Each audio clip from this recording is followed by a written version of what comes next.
The Family Life Kids Corner podcast is made possible by listeners like you. So Joel, got any resolutions for the new year? I got a couple. 2 of them? Whoa, that's a commitment. Yeah, first I want to read the whole Bible front to back in a year. Good stuff, good stuff. And the second? I'm going to try and listen to the Kids Corner every week this year. But you do that anyway. So, they don't have to be hard, Travis. Now, if you don't mind, I've got a resolution to uphold. Happy New Year, Mr. Jacobs. And to you, Levi. What's going on today? Oh, you know, just came over to hang out and listen to the radio. Of course. What else? I don't know. Never mind. Did you stay up late Tuesday night? I tried. Mom says I fell asleep around 9:30. Sounds like you needed it. Yeah, I wasn't too happy about it, but like Mom says, there's always next year. That's true. Hi, Mr. Jacobs. Good morning, Dustin. Everett, how are you today? Pretty good. Yeah, the holiday season has been pretty busy, so we were hoping to just sit back and relax this morning. Maybe listen to the radio? I also have these recordings of our drama scripts that might be fun to listen to. Perfect. Do you need help getting it all set up? Oh, no, you just kick back and relax. I'll take care of everything. Sounds good to me.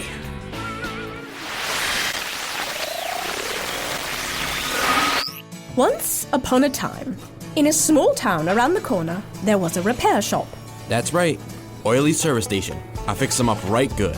He does too, and I've never had a better mechanic, and his rates are very reasonable. As Oily's reputation grew, it got harder for him to keep up with the orders. All this time I'm spending driving around in the tow truck is time that I can't spend actually fixing cars. I'd better hire somebody, or better yet, put my son to work. You called me, Pa? That's right, Oily Jr. I need you to drive the tow truck for me. Here are the keys. Have fun and be gentle with her, all right? You got it, Pa.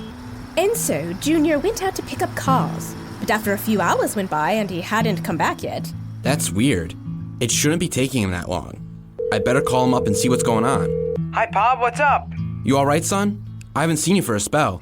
Oh, yeah. I've got the car for you. I'm just hanging out at a friend's house. Okay, so where's the truck? I drove it over here. I figured I was already out this way, so why not, you know? Son, that's my tow truck. I need it for work. I didn't give you the keys so you could use it to hang out with your friends. Get back here with it so I can get back to work. Kids these days. What is it now, son? Mr. Oily?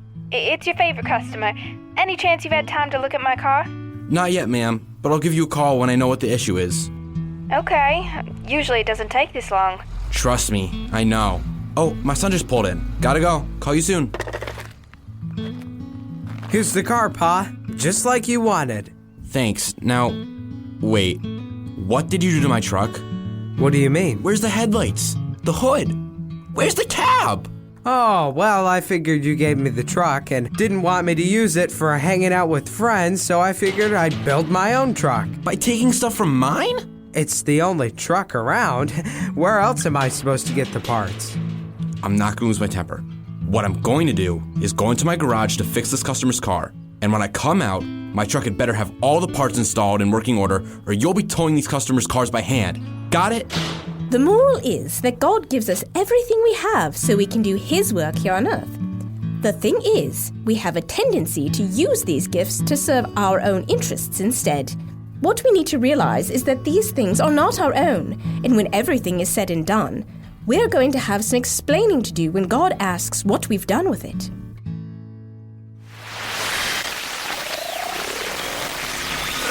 And now, from the garage of Lionel Jacobs comes the judicial drama, The Magistrate, an adapted biblical teaching about corruption. Once upon a time in merry old England, there was a magistrate. That means I'm a judge. I lay down the law and settle fates when it comes to scoundrels, villains, and the like. On the day of our story, the magistrate had 2 cases to consider. I'll take the first defendant, Mr. Sterling, I presume. Aye, Your Honor. It says here that you served on a dread pirate ship for 4 years. Aye, that I did. And what did you do on this ship, Mr. Sterling? Was ship's cook and carpenter. Kept her afloat and the mates fed and healthy. As for you, Miss Graves, You are an officer in His Majesty's Navy, am I correct? That is correct, and it's an insult that I am being seen in the common court. I am the daughter of Duke Graves, a lord of great influence and wealth. I was brought up in the ways of etiquette and propriety. This grubby little wretch is the only one who should be on trial here. He's probably done all sorts of terrible things, knowing all the people he hangs around with. Not according to his captain.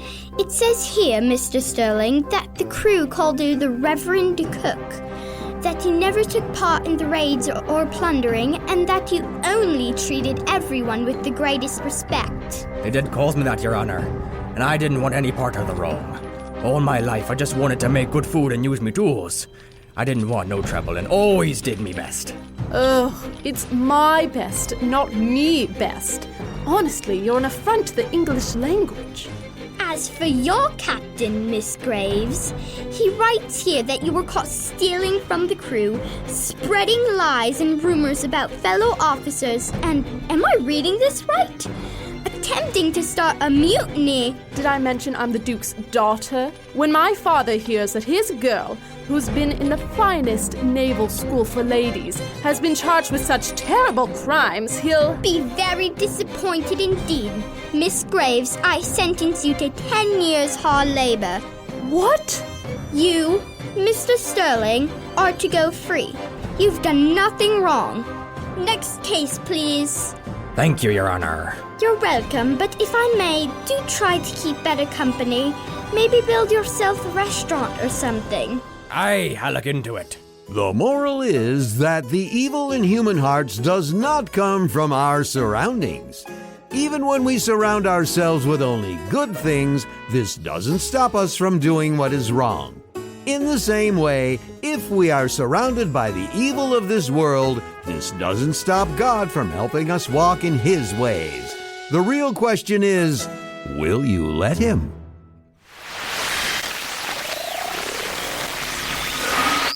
And now, from the garage of Lionel Jacobs comes the expensive drama, The Silver Spoon, an adapted biblical psalm about goodness. Once upon a time, deep in the ground, there was a lump of silver ore. That's me. I'm dirty and rough around the edges and not very pure. This lump of silver ore sat buried for thousands of years until one day...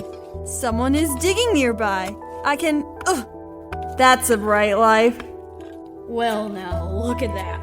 A chunk of silver ore. Better put that in my bag. The silver ore was taken up out of the earth and brought to a strange place. Now then, let's clean you off. Then jets of water sprayed the ore off, and then brushes and rags scrubbed it until it glistened. Wow, I've never been so clean before. I'm perfect. The ore was then put into a hot furnace where it quickly melted. This is really intense. And as it sat there, the bits of stuff inside the ore that were not silver floated to the top and were gently scraped off. Now I'm perfect! Not quite, my friend. Let's do that again. And again the silver was heated up and melted down, and even more stuff floated to the top and was scraped off. That was still rough, but I'm so much cleaner now. Again? All right. Days went by and the silver became purer and purer. You're ready now. Ready? I'm going to make you into something amazing. Do you trust me? Yeah? And so, the silver was fashioned into the most elegant spoon you have ever seen. Your Majesty, that is an exquisite silver spoon you have created. Truly a masterpiece. I agree, and I wish to use it right away. Indeed, my lord. Hearken unto me. The king wishes to sup with the spoon he has crafted from start to finish. Bring forth the royal bowl and cereal. The moral is that God is the one who makes us good. Though we are priceless from the start, we have things around and in us that make us dirty and unworthy to be used by Him. But God digs deep and pulls us out of the muck of sin. He saves us and cleans us. He puts us through trials and hardships, not to harm us, but to get rid of the bad in us so that He can form us into something amazing that He can use day after day. The question is, will you let Him?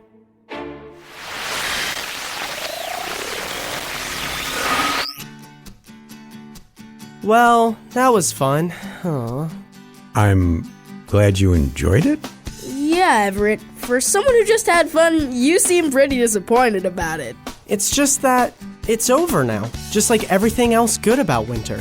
What do you mean? The radio isn't going anywhere. Yeah, I know, Destin, but it's the whole holiday season thing. Now that it's over, all we've got is cold, wet, and winter ahead.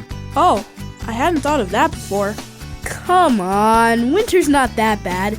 There's sledding, skating, snowball fights. Oh, right, good point.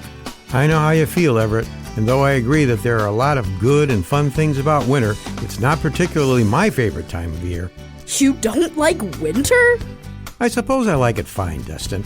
But there's something to be said about seeing color when you go outside and not being cold all the time. Wow, I think this is the first time I've ever heard Mr. Jacobs complaining about something.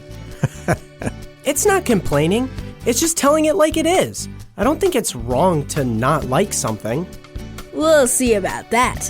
What does the Bible say about it, Mr. Jacobs? Well, the Bible does tell us not to complain, but it also acknowledges that in the world there will be trouble and things that are unpleasant.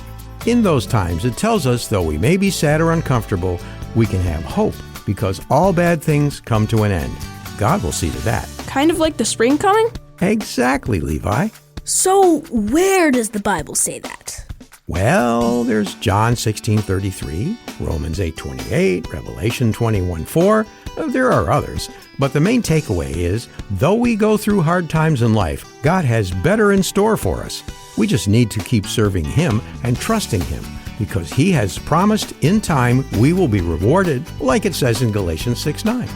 All right, well, I'll try my best. Good man. Are we going to listen to another script? I'd love to, but I've got to get home. With winter break ending, I've got to make sure my homework's done. Oh, right. Homework. Yeah, we'd better get back home. Thanks for talking, Mr. Jacobs. No problem, guys. Want to hit the radio on the way out? I'll do it.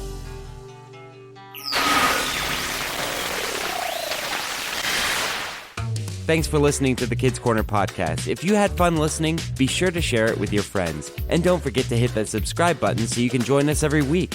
The Kids Corner and other Family Life podcasts are made possible by your financial support. Learn more at familylife.org.